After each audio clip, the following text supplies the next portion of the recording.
Assalamualaikum warahmatullahi wabarakatuh. Saya di sini akan menjelaskan tentang Man with New Youth Test. Saya Muhammad Ulil Abda dan teman saya Adi Risman dari Universitas Muhammadiyah Cirebon, akuntansi reguler 3B semester 3. Yang pertama itu pengertian uji Man Whitney Youth Test. Man Whitney Youth Test disebut juga dengan Wilcoxon Range Sum Test, merupakan pilihan uji non-parametris apabila uji independen test tidak dapat dilakukan. Oleh karena itu, asumsi normalitas tidak terpenuhi. Tetapi meskipun bentuk non-parametris dari uji independen test, uji Man-Whitney Youth Test tidak menguji perbedaan min atau rata dua kelompok seperti layaknya uji independen test, melainkan untuk menguji perbedaan median nilai tengah dua kelompok. Tetapi beberapa ahli tetap menyatakan bahwasanya uji Man-Whitney Youth Test tidak hanya menguji perbedaan median, melainkan juga menguji min. Mengapa seperti itu? Karena dalam berbagai kasus median kedua kelompok bisa saja sama, tetapi nilai p-value hasilnya kecil, yaitu kurang dari 0,05, yang berarti ada perbedaan. Penyebabnya adalah karena min kedua kelompok tersebut berbeda secara nyata. Maka dapat disimpulkan bahwa uji ini bukan hanya menguji perbedaan median, melainkan juga perbedaan min.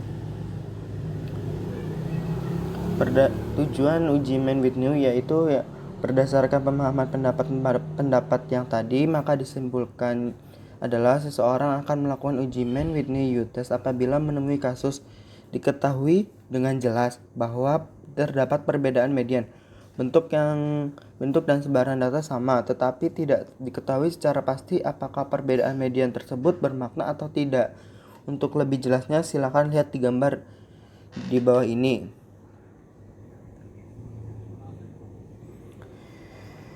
Perhatikan sebelumnya, di mana bentuk lebar dan ketinggian keduanya sama, yang berarti bentuk dan sebaran data kedua kelompok sama, tetapi median keduanya berbeda. Lihat bahwa histogram di atas lebih kanan daripada yang di bawah, yaitu dengan median 18, sedangkan yang di bawah dengan median 15. Maksud dari peneliti melakukan uji Man-Whitney Youth Test adalah menguji perbedaan median tersebut bermakna atau tidak. Bagaimana jika bentuk dan sebaran dari histogram tidak sama? Apakah jika bentuk dan sebaran dari histogram? Jawabannya adalah iya, tetapi peneliti tidak lagi menguji perbedaan median dan min, melainkan menguji perbedaan min saja. Sensitivitas Man-Whitney Youth Test. Maka dapat diartikan bahwa uji Man-Whitney Youth Test (MYU) sangat sensitif terhadap perubahan median. Sebagai pilihan lain adalah uji Kolmogorov-Smirnov Z atau KSZ untuk uji dua sampel bebas. Uji KSZ ini berbeda dengan MYU, di mana KSZ bukan hanya menguji perbedaan median dan min, melainkan juga perbedaan variansis. Maka oleh karena itu, jika asumsi homogenitas dalam uji MYU tidak terpenuhi, maka KSZ dapat menjadi alternatif. Kelebihan dari uji KSZ adalah tidak begitu sensitif pada median, melainkan sensitif pada min dan variansi. Mengapa MYU dan KSZ berbeda? Jawabannya adalah karena keduanya bekerja dengan cara yang berbeda. MYU menguji perbedaan rata peringkat sehingga menghasilkan nilai U yang kemudian dapat dikonversi menjadi nilai, sedangkan uji KSZ menguji perbedaan pada distribusi kumulatif. Oleh karena itu, sebelum Anda memilih uji mana yang tepat, sebaiknya Anda pahami lebih dalam kedua uji ini dan sesuaikan dengan hipotesis penelitian Anda. Karena uji ini merupakan bentuk non-parametris dari uji independen t-test, maka variansi kedua kelompok haruslah sama.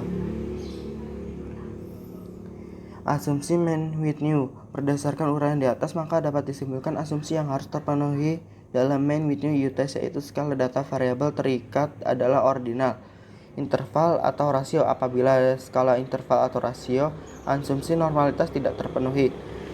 Maksudnya normalitas dapat diketahui setelah uji normalitas.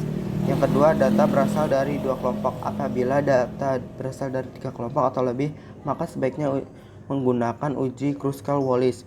Yang ketiga, variabel independen satu dengan yang lainnya, artinya data berasal dari kelompok yang berbeda atau tidak berpasangan. Yang keempat, variansi kedua kelompok satu sama sama atau homogen. Variasi kedua kelompok sama atau homogen. Karena distribusi tidak normal, maka uji homogenitas dapat dilakukan adalah uji Leibniz test, di mana uji Fisher F diperuntukkan apabila asumsi normalitas terpenuhi.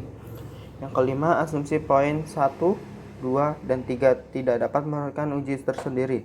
Sedangkan poin 4 jelas perlu sebuah uji yang dapat menentukan apakah kedua kelompok memiliki varian yang sama atau tidak, yaitu disebut dengan uji homogenitas. Pada artikel berikutnya kami akan menjelaskan cara menggunakan uji Mann-Whitney test dengan SPSS, uji perbedaan bentuk dan sebaran dalam homogenitas, serta uji homogenitas sebagai asumsi yang harus terpenuhi. Di sini ada data tentang penjualan kue pie, yaitu di sini ada penjualan di pasar dan penjualan di online. Dan untuk kode ini, untuk kode penjualan di pasar itu kodenya 1, dan untuk kode penjualan di online itu kodenya 2. Langsung saja dibuka SPSS-nya.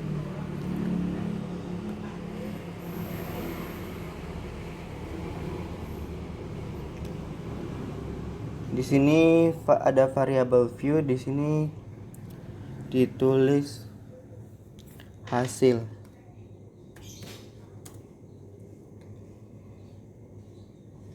Di sininya penjualan.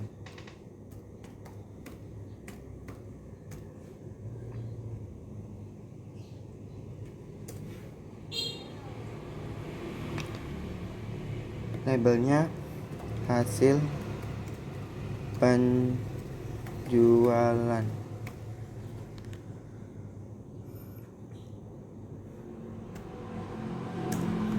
Dan untuk label yang di nomor 2-nya, di sininya aja penjualan. Di value ini yang kedua,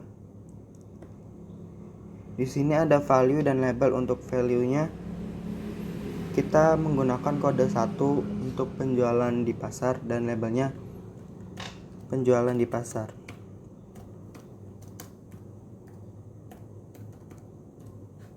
Lalu add,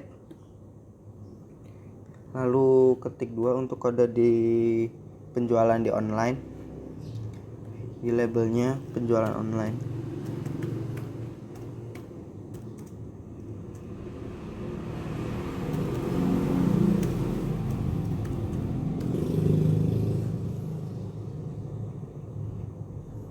Add,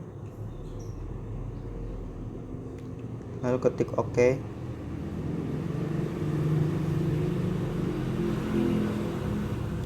Langsung ke data view-nya. Di sini ada hasil dan penjualan. Lalu kita buka Microsoft Office Microsoft Excel yang tadi.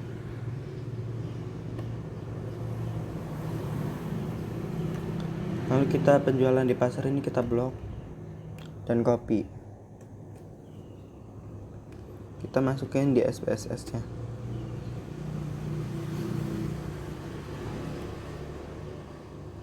Masukin di hasil.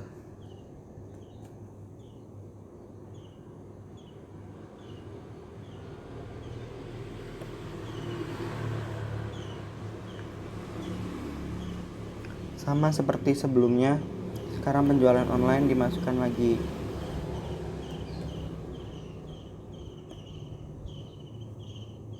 Di nomor 11. Dan untuk penjualan di sini kita isi kode yang tadi.